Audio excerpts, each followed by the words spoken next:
Setelah perburuan musim gugur selesai, Feng Qiwu justru memerintahkan untuk menyelidiki pangeran kedua Feng Langxi. Karena Feng Qiwu merasa bahwa pangeran kedua menyembunyikan sesuatu. Feng Qiwu pun meminta anak buahnya untuk mengirimkan surat ke pavilion air Yin Huan untuk mendapatkan informasi terkait pangeran kedua.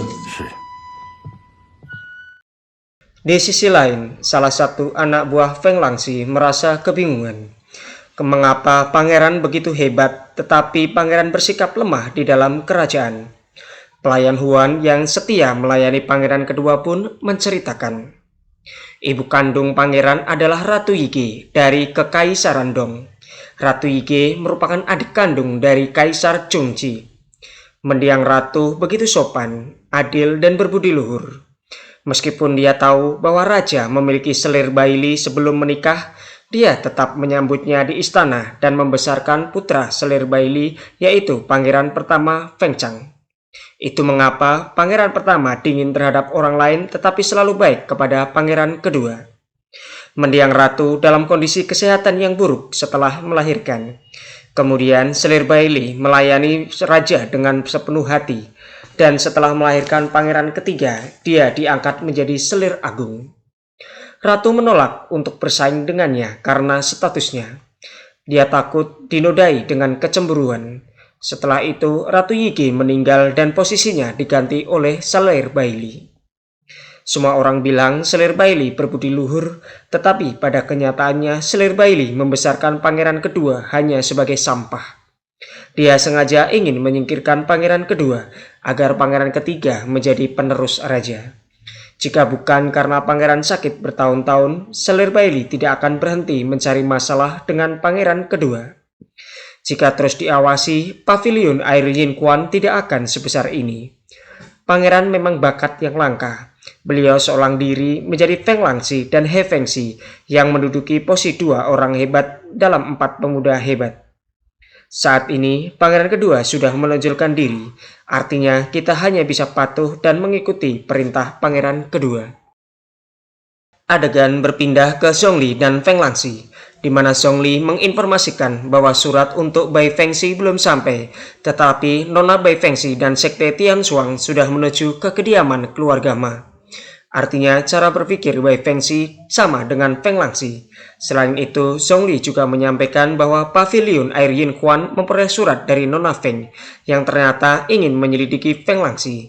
Untuk itu, besok di pavilion Lanyun, Feng Langxi sendiri yang akan menjawab Nona Feng. Sementara itu, Bai Fengxi dan Sekte Tianshuang sudah berada di dekat lokasi keluarga Ma. Mereka sedang membahas rencana untuk menghadapi Sekte Duanhun.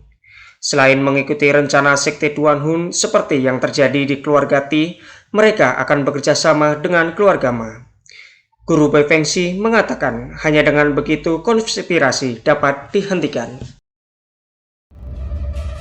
Bai Fengxi pun pergi ke kediaman keluarga Ma. Ketua Ma pun terkejut akan kedatangan Bai Fengxi.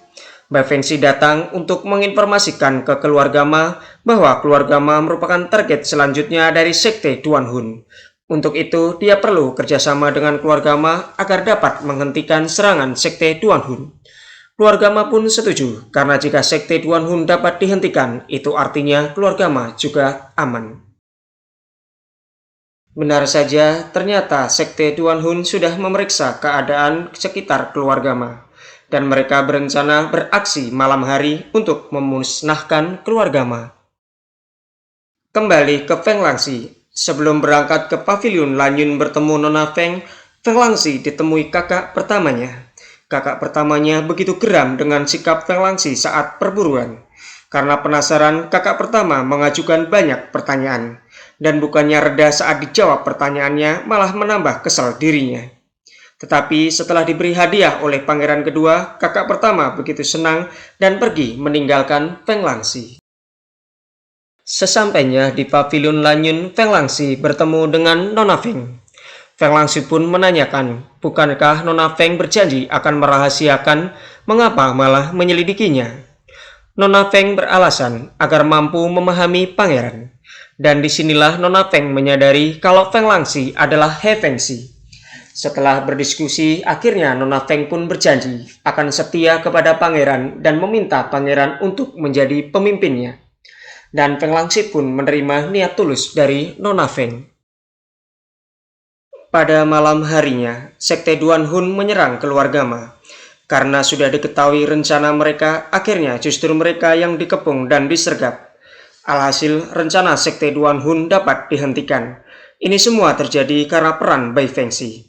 Namun Bai Fengxi mengingatkan bahwa ini baru permulaan. Sekte Duan Hun tidak akan menyerah dan mereka akan berusaha menyerang kembali. Kita harus susun rencana dan bersiap menghadapinya. Kabar kemenangan Bai Fengxi dan keluarga Ma sampai kepada Feng Langxi. Namun keberhasilan mereka justru memancing 6 dari 10 raja pengadil neraka misterius milik Sekte Duan Hun turun gunung. Mereka berenam sangat hebat dan terkenal sadis. Hal ini membuat Feng Langxi khawatir dan berpikir akan membantu Bai Fengxi. Namun dia harus memikirkan cara keluar dari kediamannya.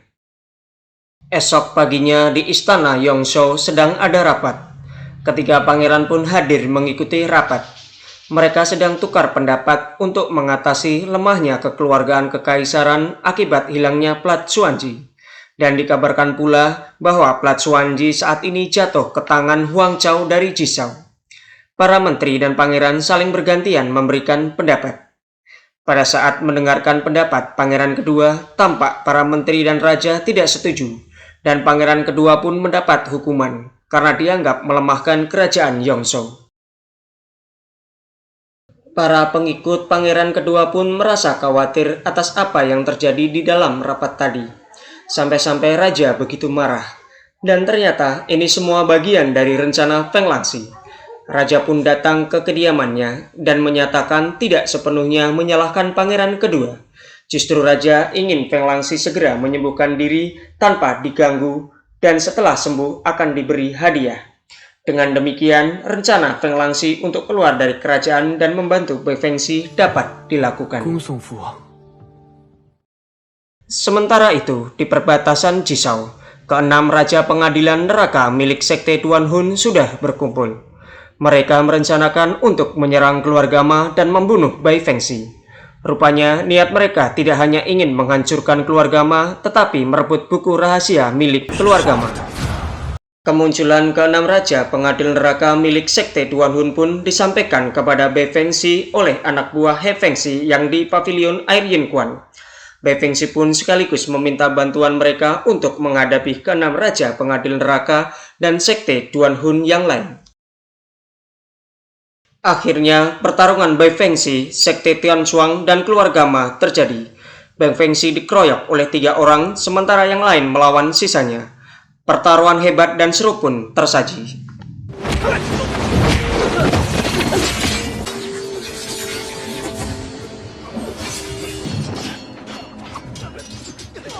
Di sisi lain, anak buah He Fengxi berhasil mengalahkan Sekte Duan Hun. Hal ini membuat keenam raja pengadil neraka marah dan semakin beringas, yang pada akhirnya satu persatu dari Sekte Tianshuang dan keluarga Ma kalah, dan membuat Bai Fengxi harus menolong mereka semua.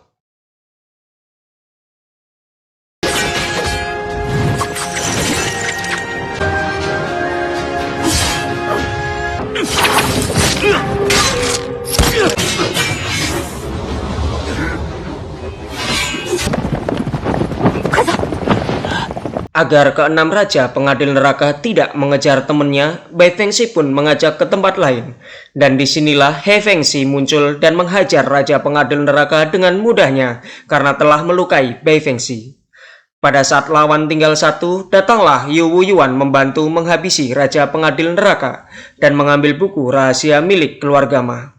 Dan kemunculan Yu Wuyuan membuat Bai Fengxi menjadi senang.